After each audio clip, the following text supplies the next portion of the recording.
आखिर गीता का मुख्य उद्देश्य क्या है? श्रीमद् भागवत गीता का मुख्य उद्देश्य मनुष्य को जीवन का सही मार्ग दिखाना है। बहुत से लोग गीता को केवल एक धार्मिक ग्रंथ मानते हैं, लेकिन वास्तव में यह जीवन जीने की कला सिखाने वाला महान ग्रंथ है।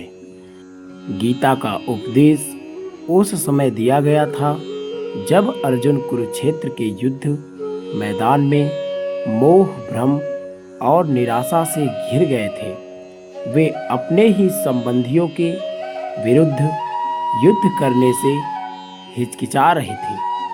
तब भगवान श्री कृष्ण ने उन्हें जीवन का गहरा ज्ञान दिया। उन्होंने समझाया कि मनुष्य का अधिकार केवल कर्म करने पर है, फल पर नहीं। इसलिए व्यक्ति को अपने कर्तव्य का पालन पूरी निष्ठा और ईमानदारी से करना चाहिए, बिना परिणाम की चिंता किए। गीता का एक महत्वपूर्ण संदेश यह भी है कि आत्मा अमर है और शरीर नश्वर।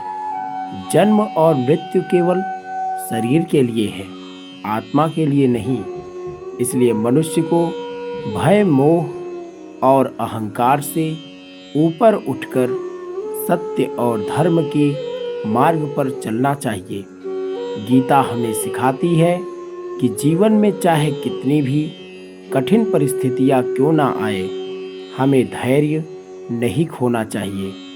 सुख और दुख, लाभ और हानि, जीत और हार, इन सब परिस्थितियों में मन को संतुलित रखना ही सच्ची बुद्धिमानी है। इसके साथ ही गीता भक्ति, ज्ञान और कर्म तीनों मार्गों का महत्व बताती है।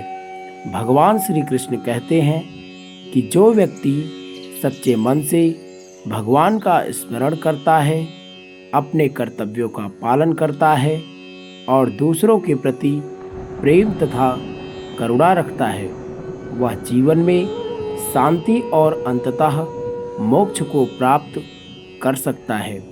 संक्षेप में, गीता का मुख्य उद्देश्य मनुष्य को धर्म, कर्तव्य, आत्मज्ञान और भक्ति का मार्ग दिखाकर उसे एक श्रेष्ठ और सफल शांतिपूर्ण जीवन जीने की प्रेरणा देना है।